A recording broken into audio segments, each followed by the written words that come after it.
A little bit more volume here. Okay. Good evening, everyone. Good evening. Good evening. This is the evening edition of Victoria School of Etiquette. We are not usually on um, this late in the day, but sometimes, listen, your day takes a different turn, and then you have to make adjustments, and you do what you do. Okay, so that's what we're doing on this evening. Let me get up a little closer. We're doing what we do on this evening. Good evening, good evening, good evening. Happy Thursday. It's Lady Victoria with Victoria School of Etiquette, where we offer a solution to your etiquette dilemmas. You all know where I'm broadcasting from, right? The big windy city of Chicago. Chi-Town is what we like to call it. Thank you so much for being a part of our platform on this evening. You all come on in, tag a neighbor, tag a friend, and come on in and join the discussion on this evening. We have a little topic that I wanted to discuss and share my Thursday thoughts with you. It's um, it's Thursday's thoughts, and so I just want to share my thoughts with you on this evening. I won't keep you long, but I just wanted to hop on for a little bit on this evening. My last broadcast that I did, I talked about abortion. I talked about the abortion of your dreams, the abortion of your purpose, your ambitions, and the things that you are called to do in life that we oftentimes put off because of different reasons. Because maybe we are afraid, um, maybe we feel that we aren't qualified. Maybe we feel that we haven't arrived. We don't have enough money. We don't know how to market. We don't know how to advertise. It's not the right audience. It's not the right time. I can't, whatever. We have all of these different reasons why we don't pursue our passion and why we abort our dreams, why we abort our babies, right? But I said on last week when I did that show that I almost aborted my baby, but I didn't, and I was glad that didn't. Good evening, good evening. Thank you all for joining and listen. Don't be sure about sharing your thoughts in the comments section on below. Please just jump on in whenever you feel, whenever you're ready. And if you're not a regular subscriber to my channel, just put in the comment section where you are watching from. Where you are watching from. I'm broadcasting from the great windy city of Chicago, Chi-Town. Listen, but I am your etiquette educator and your worthy life coach, and I'm sharing my Thursday thoughts with you on this evening. So listen, I talked about aborting your dreams and your passions, and all of those things on last week when I did that post. And I said I didn't abort my baby. And I was glad that I didn't because that baby brought new life to me. So the question I want to propose on this evening is if you are in a new season of your life, can you still exhibit the same behaviors that you did before you were transformed? So if you've been transformed, pardon me, from your former self, and now you are a new person, you are walking in a new identity, you're still you. I'm still Lady Victoria. Perhaps I've been elevated, perhaps I've been promoted. Can I still exhibit the same behaviors that I did before this transformation happened? Do I still do things in the same way? Do I still have the same thought patterns? Do I react to situations and circumstances in the same manner? Do I even have discussions the same way? Does my brain now work differently? Is my thought process different from what it was before I was transformed? Before, when I almost aborted the baby, out of fear, out of mistrust, out of misunderstanding, out of lack, out of this, that, and the other, whatever your situation was, you almost aborted that baby, but then you didn't. You decided not to abort the baby, and you had the baby. You pushed the baby out. Now that the baby is out, are you still the same person or are you different? So last week when I was talking about abortion, I talked about the different stages of birth, going through the first trimester, second trimester, third trimester, and the various changes that your body can go through when you find yourself in that situation. And so for moms out there, you know what it's like. going through the various stages of pregnancy, right? And then you get to the end of the matter, and it's time to give birth to that which you have carried for 9 months. Now it's time to push the baby out. Now, if you carry the baby longer than the predetermined 38 to 40, maybe 41 weeks, if you were to carry a baby longer than that, medical science tells us that carrying a physical baby longer than 40 weeks increases your chances of a stillbirth child, a stillborn child. Now, we know sometimes that stillbirths can happen sooner than 40 weeks. Okay. Sometimes the baby just doesn't survive in the womb for various reasons. But the baby we're talking about in this instance is your passion, is your purpose, it is your life assignment. And what if you carry this baby for all of this season that this baby has been assigned to you, be it 9 months, be it 10 months, whatever the season is. We don't determine how long a season is. The Creator determines how long your season is. And so when you're carrying that thing on the inside and it's time to birth it, it's come to fruition.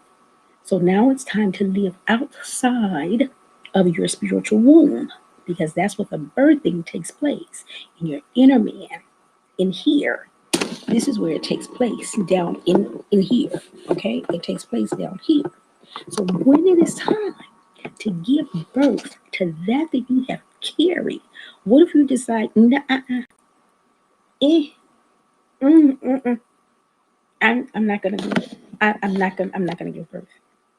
What if when it's time for the baby to come out in the natural sense, the baby decides, oh, it's warm and cozy in here, I'm staying in. Not coming out, mom. I'm going to stay in here. I like it in here. It's better in here. It's warm and cozy, and I get everything that I need. I'm getting nourished in here.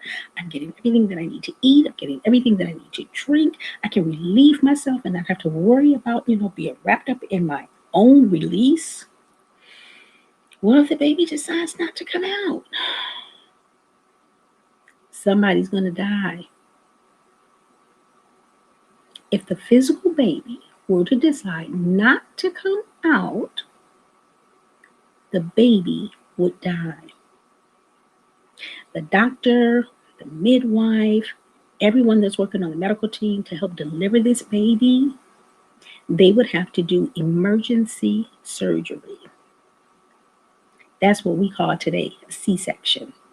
They cut the baby out because somehow the baby has become trapped and they can't get out through the normal, usual channel.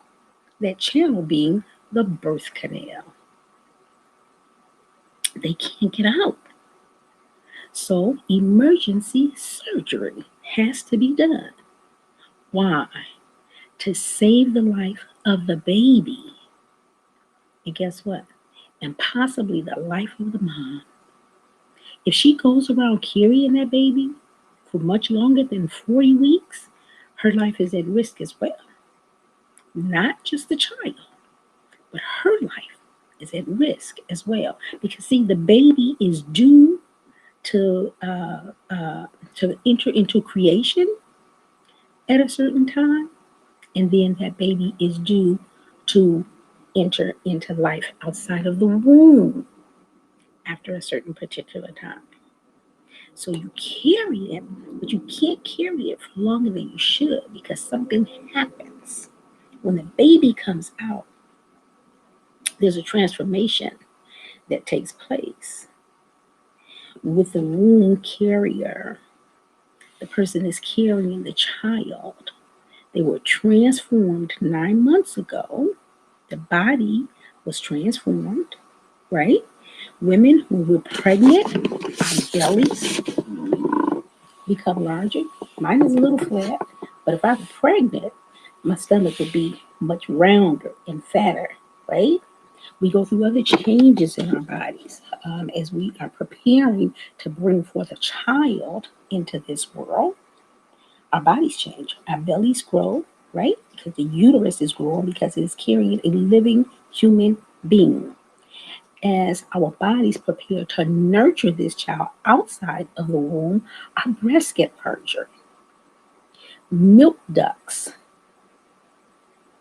milk ducts that are in there carries nourishment for that child. Before the actual real milk comes in, colostrum comes out first. Colostrum is full of all of the rich nutrients and vitamins and essentials that that child needs in the first few days of their life. So that's why it's extremely important for moms that are going to breastfeed that you endure for 30 days. I always say a minimum of 30 days you endure because the colostrum is there in the very beginning, but after 3 or 4 days, they have what we call the milk letdown. So the breasts become large are in our Janet. Oh, hey, Janice. I'm not even looking at my Shay. How you doing, girl? I've been so thinking about you. I gotta talk to you. I've got to talk to you, Shay. Thank you, thank you, thank you. Yes, but the breast becomes so engorged with the milk in preparation to nourish that baby, to nourish that child until we become real heavy. And sometimes our breasts might feel like gourds. For those of you that have been pregnant before, the breast gets real heavy and they feel like sometimes gourds because of all the milk that you're carrying. But it's not just milk. It's not just something for the baby to sip on. It's nutrients in there. It's vitamins in there. What is in there is the life-giving sustenance that that child needs in that first year. You can give them breast milk. You can nurse a child beyond the first year, but after they've grown and developed, they grow out of that stage. They can still have breast milk, but it isn't doesn't have the same nutritional value for them. So this is why we wean them off of breast milk as they um, as they grow, and they can take on different foods. They can take on solids, some solid foods by the time that they are a year old. But from birth to year old, there's an entire process that takes place. Thank you, Janice. There's an entire process that takes place. They go from having the food first stages, if you give it them Gerber or beech nut or whatever your choice of infant food is for them when they begin to take on solid foods. All of their food is strained first because their stomachs aren't developed enough. Their digestive system is not developed enough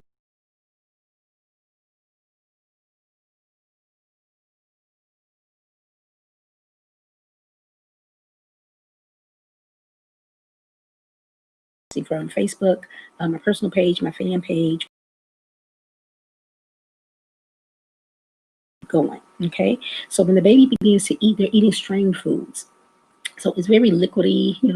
They can eat it off of a spoon, but it's very liquidy. The cereal that they're eating is rice cereal or oatmeal cereal, whatever it is. You mix it with formula, you mix it with breast milk. It is very liquid. They don't have teeth yet, so they can't. So we wouldn't put a steak in front of a 3 month old or a 6 month old. They can't consume that. And if they were to consume it, it would have an adverse effect on their bodies. So see, there's a parallel here between the physical child that we're talking about and the spiritual purpose that we are carrying. Purpose is birthed at a certain time. It becomes a living thing. It is just like the sperm and the egg coming together. The age old question, when is the baby a baby? When is it a human being? Well, at the point of conception. And it is the same with our purpose. The moment that it is conceived in your heart, not in the Creator's, because it was in His heart from the very beginning. He gave it to you at birth. Maybe yours became a living thing. Maybe yours was conceived at the age of 12 years old. For somebody else, theirs might be at the age of 42. For someone else, theirs might be at the age of 60. I think about Mary Kay Ash, who started Mary Kay Cosmetics. She worked for Stanley Home Products for years. She was always in direct sales before she started her company, Mary Kay Cosmetics. Do you know that she was at the age of retirement when she started Mary Kay Cosmetics? She was at the age of retirement. Now, Mary Kay was a lady amongst all ladies. She was the type of lady that never believed in telling her age. So if you were to ask her, she would never tell you her exact age. But we do know that she was at retirement age. She was retiring from Stanley Home Products when she started Mary Kay Cosmetics. That wasn't too old for her. So when you're thinking, you know what, it's too late, I'm too old, I didn't finish college, I didn't get my degree, I don't have enough education, I need this, I need that. No, you don't need it. No, you don't need it. So you missed that marker in your life. But that doesn't mean that it's not time for you. Maybe that is the particular time that you were supposed to start. Famous Amos, he started his cookie company. You know that he started selling cookies out of the trunk of his car before his cookies ended up in stores all over the United States, at least I know about. You can get Famous Amos cookies, not just in the city or town that you live in, but I can get them in the city and town where I live in, the state where I live in. And it might be different from yours, whether you live in Kentucky, whether you live in Missouri, whether you live in Atlanta. Famous Amos cookies are everywhere. Mary Kay Cosmetics is now an international $1 billion company. What if she said, I don't have enough money? And she didn't have a lot of money when she started. She had her sons. She never had daughters. She had her sons who were young adult men who went into business with her. And now Mary Kay has, gone on home to be with the Lord for several years now. She's been gone for quite some time now, but the company still stands. And it's running and it is flourishing. Right? So never think that it's too late and never think that you don't have enough to start your vision. We're still talking about the birthing of this child, your baby, whether yours is baking cookies, whether yours is selling cosmetics, whether yours is selling shoes, whether yours is making clothes, whether yours is, a business to business, or business to person, consumer to consumer, whatever kind of business yours is, it's your baby. And don't be like I was a little while ago when I almost aborted mine. I almost let it go. But let me tell you something about purpose. Okay? Purpose never dies. The purpose that God put in you, it never dies. Only if you kill it. Only if you kill it does it then die. Can you think of anyone, including yourself, that does not have a purpose? Everybody I know that's in my circle has a purpose.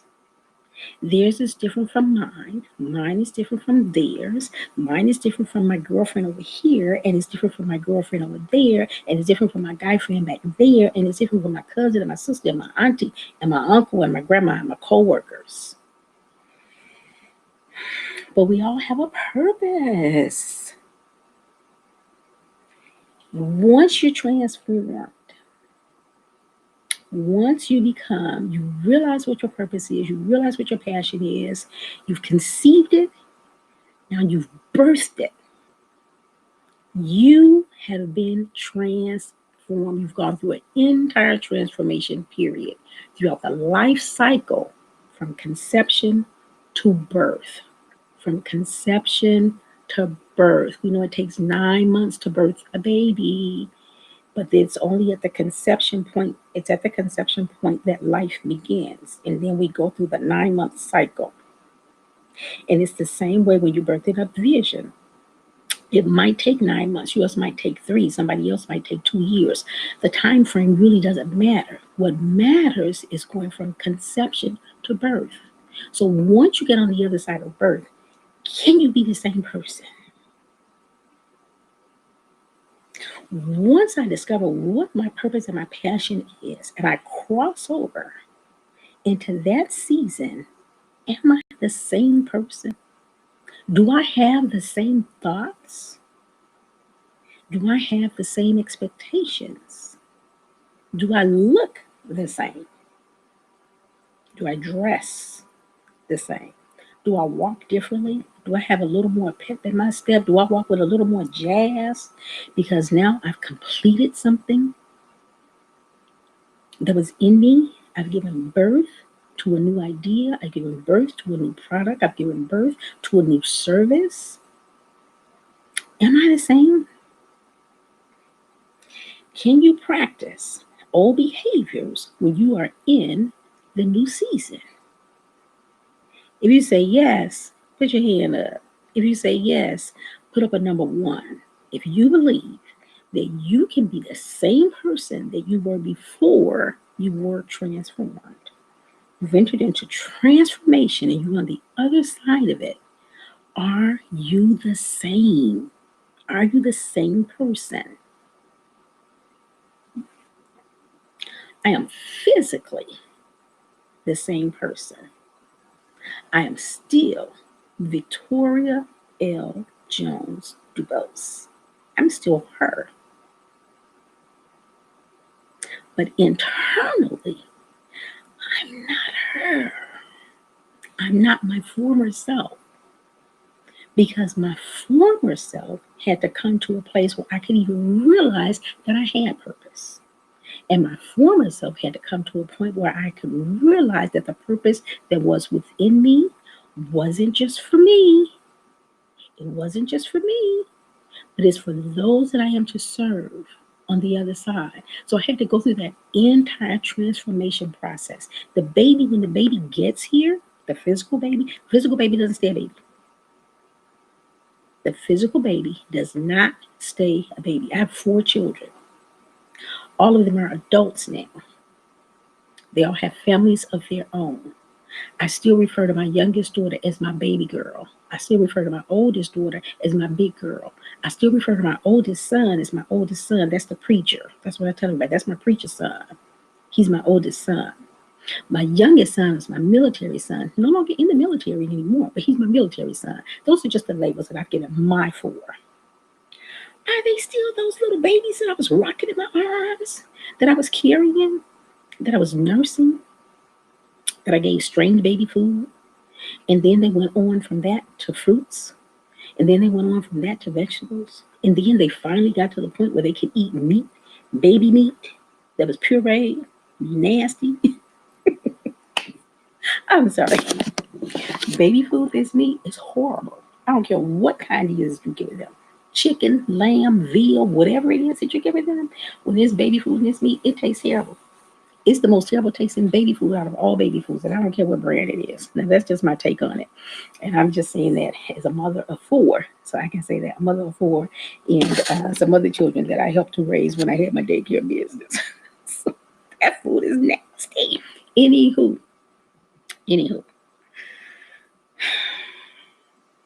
I go through all of those stages. I go through all of those things. I can't possibly be the same person. I can't possibly be the same person.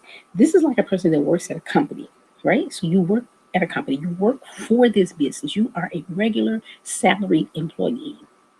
You get a promotion on your job, you've just been transformed. The promotion is a transformation. So instead of working in the mailroom, now you're supervisor of the mailroom. So when you were a mailroom employee, you could sit around with the other mailroom clerks and you all could kick it and you all could talk and you all could laugh and everything and you all went to lunch together and all of those things. Sometimes you all got together and went shopping after work or you hung out, and went to do whatever you do on Friday nights after work and all of that. But now you're the supervisor. So those same employees that you were kicking it with, that you were laughing with, that you were coming back late from lunch, like 10 minutes, at least twice a week. Can you do that now as a supervisor? Is there not more required of you? Because now you're the supervisor, you've been elevated, you've been promoted. Do you have the same mindset? As a supervisor, don't you see that going out for lunch and coming back 10 minutes late, don't you see that it's stealing time from the company as a supervisor? But as a mailroom employee, you saw it as you getting 10 extra minutes free. Am I right or am I wrong? That's how you saw it. But when you've been promoted, when you've been transformed, you see things differently. So I can't possibly have the same mentality as the mailroom clerk. Had I had that same mentality, I would not have been able to be promoted up. So it's either something that I did or something that I said or something that was in me, some potential that was in me that my former supervisor saw in me, my former boss saw in me and said, you know what, Victoria can do this job and she does it well. We have a positioning open up. She's worthy of promotion. So they put you sometimes through a trial period and you don't even know that you're on trial, that you're being tested, that you're being watched. And so they put you through a trial period. They give you things to do to give you a little bit more responsibility. You handle that well. They give you a little bit more responsibility. You handle that well. They give you added extra tasks. You handle that well. Sometimes they give you stuff that's not even in your job description, but they want to see how committed you are. You pass all those tests. You go through the first stage, the second stage, the third stage, and before you know it, you're promoted. You can't possibly be the same person. Another scenario. Okay, another scenario. You've been working for a company and you've been there for a while, but you have your side business, your thing that you're doing on the side. You know, maybe you're a great cook and, you know, on weekends you cook dinners and you sell them. Family gatherings, you're always the person that's being asked to cook the big meal or to prepare this dish or that dish. And so you start a little business on the side. And before you know it, your business begins to grow. Your name is getting out there. Oh, Victoria's eating, you know, and my food is good and people like it and it's just blowing up by word of mouth. And before you know it, I'm making as much money on the weekend with my side hustle as I am in 2 weeks of working on this job.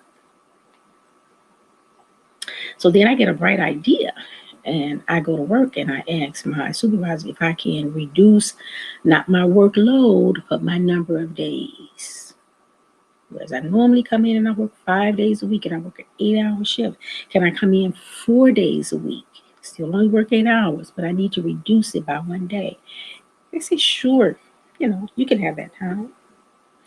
And you do that and you take that extra day to keep building your business, building your clientele. And before you know it, you have doubled your salary at your JOB. So at that point, it's time for you to make a decision. Do I leave this job and really work my business full time? Because now your business has grown so much until you need a couple of other people to help you. The 2 people that you had before is not enough. You and 2 more. So now you need 2 more. Now you need 3 more. Now you need 4 more. Now you're getting asked to do big banquets. Now you're being asked to do weddings, large parties. And so now you have a small staff, but you're still making enough money to pay your staff and to pay your bills and live your lifestyle. So you decide to leave your job. Guess what? You've been promoted. Guess what? You've been transformed.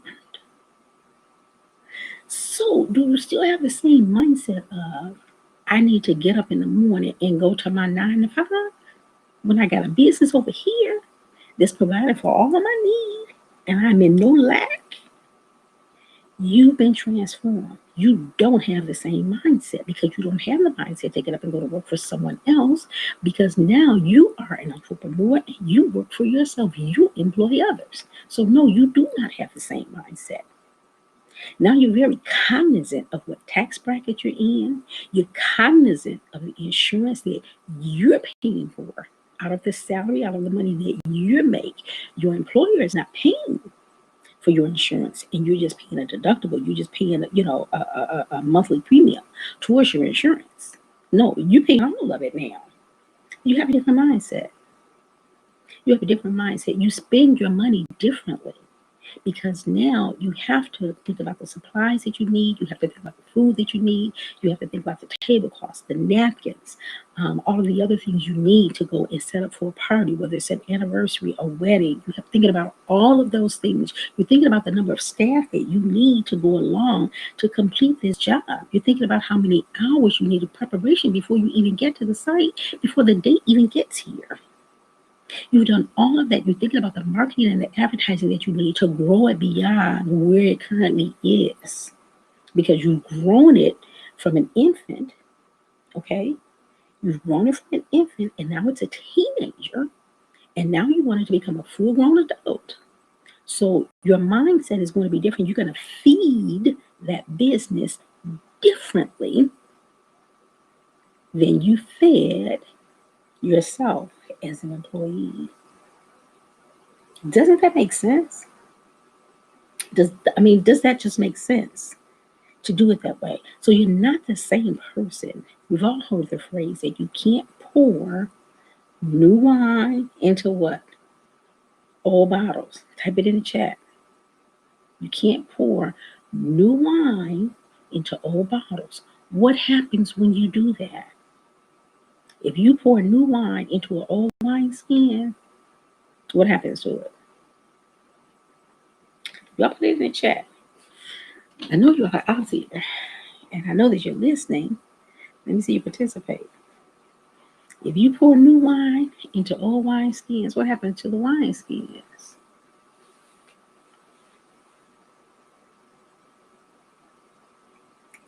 They burst. They burst. The old vessel cannot contain the new material. The old vessel is not designed to carry the new material. So therefore, comes apart at the seams. If you have a new idea, you have to put it into a new vessel. You're the vessel. You have to change your mindset. You have to change your vision. You have to change what you take in your ear gates. You have to be more cognizant of what you speak out of this gate. You have to be careful how you use these appenditures to handle things, people, systems, business partners, associates, collaborations, all of those things. Over time, the business grows and grows and grows and grows and grows. And before you know it, you have a whole board now known across these various United States. So now maybe you have a couple of franchises in different places. Popeyes is not only in Chicago, neither is McDonald's or Burger King or Subway. One parent company, several different locations. So, do you think that McDonald's, Burger King, Popeyes, Subways, do you think that those owners think in the same way as they did when they were one store in one location? They can't afford to. If they had that same mentality, they never would have grown to where they are today. I remember when I went on my honeymoon years ago when I was married. My husband and I went to Europe for our honeymoon. And I expected to see McDonald's and Burger King. I expected to see all the fast food chains. What I did not expect to see was Aldi's in Europe. I don't know why I didn't, because I know that some of the things that you buy in Aldi, especially the chocolates, it's not from the United States. I know because I eat it all the time and have been doing so for years. And so we were in France and we were walking down the street, and I could see this sign. I couldn't see the letters, but I could see this sign. I could just see the colors, yellow and blue. And it looked very familiar to me. And as we were walking, and I looked up because it was higher than us, I looked up, and my brain saw Aldi. My brain saw it, but my cognition didn't grasp it right away. And we were walking and talking, but I was in a daze. I was in a fuss. I'm like, is that Aldi? But wait a minute, we're in France. What is Aldi doing here in France? What is Aldi doing here in France? Aldi's got a promotion. Aldi's leveled up. Aldi's have been transformed. It was not just a discount grocery store that you could go to in the United States, in your city and town, but you could also go shop at Aldi's in France. That was mind blowing for me. So you're not the same person. The answer to my own question is you're not the same person once you've been transformed. When we're moms or you carrying a baby at conception, you're considered a mom, but you're a totally different person when that baby comes out of the womb because you have to feed the baby. You fed the baby while the baby was in the womb, but now that baby was fed through what? The baby was fed through the umbilical cord. That was the thing that attached the two of you together, that kept you all together, that cord. But when the baby comes out of the womb, that cord is severed. You're still a mommy. You're still holding this baby. You're still nursing this baby. You're still patting this baby. You're still burping this baby. You're still feeding this baby. You're still taking care of this baby. But now you're doing it outside the womb. So 2 a.m., 5 a.m., 8 a.m., 3 o'clock in the afternoon, you're still a mommy. But now you're feeding the baby from outside the womb. Now the baby has a release. That means you have to change a diaper. Sometimes it's wet. Sometimes it's poopy. The umbilical cord is not there to do that job for you anymore. Now you're physically doing it. You're still a mommy. You're still a mommy. But you have gone through a transformation of another type because you have given birth to the thing that you carry. When we actually give birth to the thing that we are carrying, our purpose, our vision, our assignment, it's different when you birth that thing out. I remember when I started my daycare business. I remember at the point when I said, I'm going to start a daycare business. I was working for LaSalle National Bank at that time. And I decided that I wanted to be home with my children. So the best way for me to do that and earn income and help support my family, I said, I'm going to start a daycare business. So I thought about it for a long time. I talked to some people that I knew that had daycares. I called down to the Department of Children and Family Services to find out what the requirements were and all of that, and blah, blah, blah, blah, blah. And I did all of those things. I went to the class. I took the test. Of course, I passed. When I first started, I was in Chicago, so I had to be licensed through the Department of Children and Family Department of Children and Family Services. I also had the city of Chicago had to approve me having a home daycare in the section of town that I lived in because I was married at the time. My husband had to sign off and say that he agreed that I could have a home-based business, that I could have 6 or 8 kids running around in his house while he was at work. I had to decide on how many children I wanted in my daycare business. I had to decide location. I had to decide which parts of the home was available for the daycare business. So I did all of those things in preparation of my dream. When I passed the test, when I got my license, when I could hang it on the wall so that everybody could see that I was a licensed home daycare business, that made it real. It became even more real when I got my first child. Now, at that time, I had one. No, I didn't. I had two. I had two. Okay. So I had to decide what ages and, how many children I wanted and what ages that I was going to be responsible for and all of that. So I said 0 to 12. I would take children from 0 to 12. And then I changed it. I said I would take them from 3 months to 12. And then I think I changed it again. I said I'll take them from 6 months to 12 years old. I went through all of that preparation, getting the dream together, putting all of the pieces together, interlocking them. When I got that license, I hung it on the wall, and then I got my first client. Then I got my second client, and then I got my third client. And before you knew it, the daycare business was in full swing. I had given birth to that vision.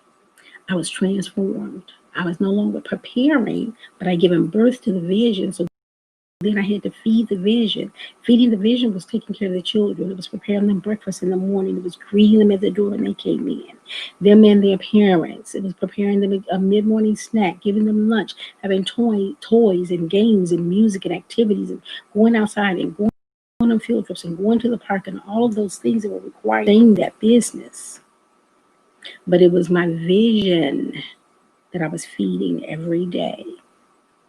And the vision paid me back in rewards, the love of the children, the love and the respect of the parents. Yeah, there was a paycheck. Yeah, there was that, of course. But the love of the children, the respect and the honor of the parents, the trust that they had in me to entrust the children with me for 8 to 10 hours a day.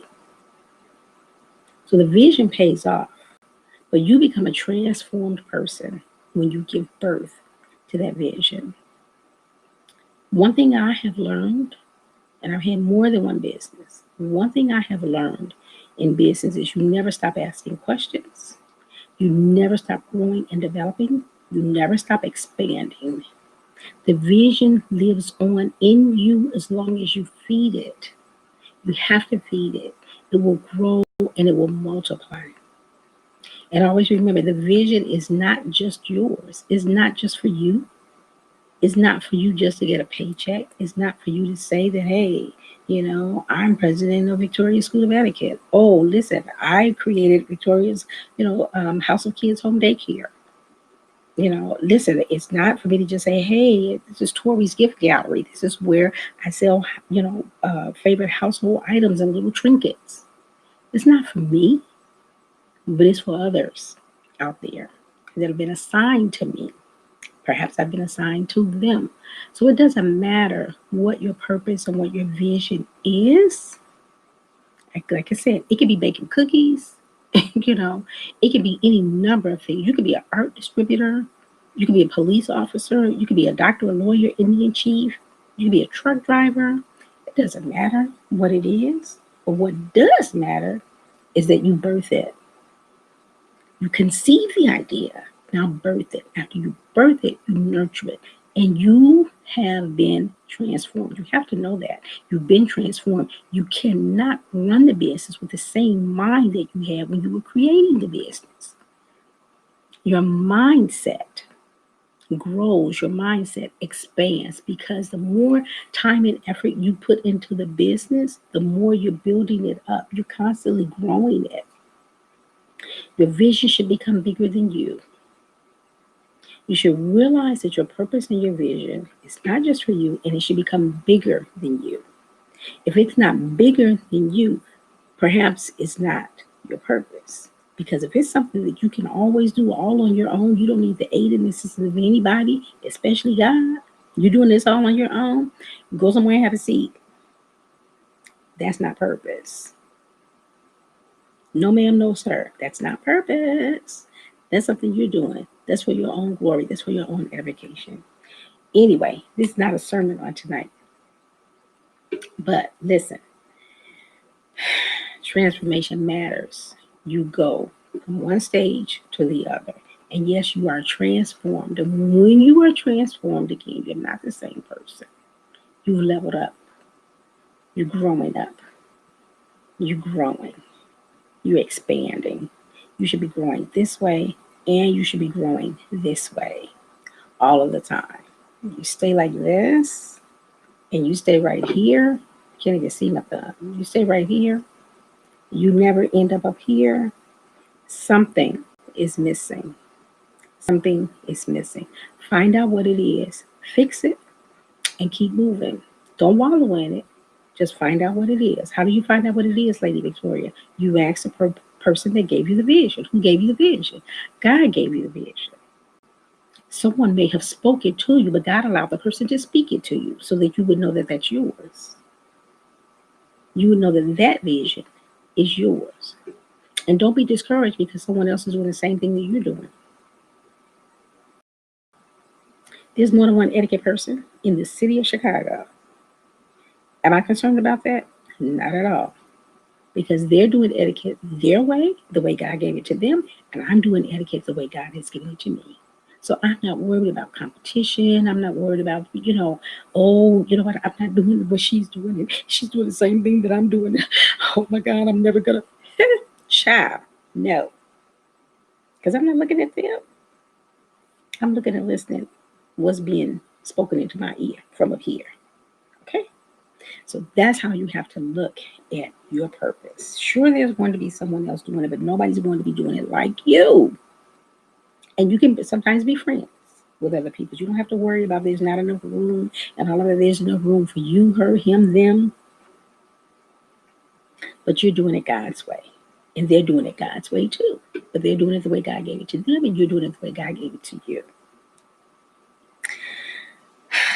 I love this. I love this. I love talking about change and transformation and growth and development and just being in the will of God. That's really what it is. It's being in the will of God. For those that know God and believe in Him. For those of you that don't, you realize and recognize it is Him that's directing your steps. I would hope so. Maybe you haven't been introduced to Him yet. But when you are introduced to Him, then you will figure out and you will know, oh, this is how I got as far as I did, because God was blessing me all of the time. All this time, He was blessing me. You have to know that. Transformation makes a difference. So, are you changed? Are you transformed? Are you at the point of conception? Or are you at the are you at the point of birth? Where are you with your purpose and your passion? Where are you with your vision? Are you still at the drawing board? Because that's okay. If you're still at the drawing board, it's okay. Hi, Lai. You my sister. Thank you. Thank you. Thank you. Thank you. It doesn't matter if you're still at the drawing board. That's okay, because that's the beginning point. But just don't stay there. Don't stay there. As I've been thinking, about my business and thinking about various collaborations, like I said, I always listen for the Holy Spirit to be aware of what He is saying. Mama is gay and Michelle is a man. God bless you. Listen, Lai, you know what? I'm not even into the politics like that. But, hey, God bless you as well. God bless you as well. But I was saying, oh, yes, on this part of my journey, I'm always listening for what the Holy Spirit is saying. And so I keep hearing, hey, gods, I keep hearing different things in my ear that's very different from what I'm currently doing. Do you think I'm dismissing that because I'm saying, oh, that doesn't sound like etiquette? But you know what? My tagline for my etiquette business is etiquette is a way of life. So etiquette is in everything that you do. Etiquette is in everything that you do. That's how I teach it. Etiquette is a way of life. It begins the time you enter the room. The manners that you practice at home are the ones that show up in public. So if someone wants to talk to me about a collaboration, I'd be foolish to say, oh, this doesn't sound like etiquette. I don't know if we can have a collab together because this just doesn't sound like what I do. No. Listen to the Holy Spirit, be led of the Holy Spirit, and move as He tells you to move. Go as He tells you to go. Stop when He tells you to stop. Run when He tells you to run. Stop when He tells you to stop. So, anywho, listen, I want to thank all of you for being a part of my platform. This evening, I'm usually on in the morning, but for being a part of my platform on this evening, I thank you for liking, sharing, and subscribing. Liking and sharing across your various social media platforms. Subscribing to my YouTube channel by the same name if you haven't already. You can also subscribe to my let me see, this is to my Periscope channel as well. Pat Francis, praise the Lord, what a wonderful word. Oh, God bless you. Thank you, Francis.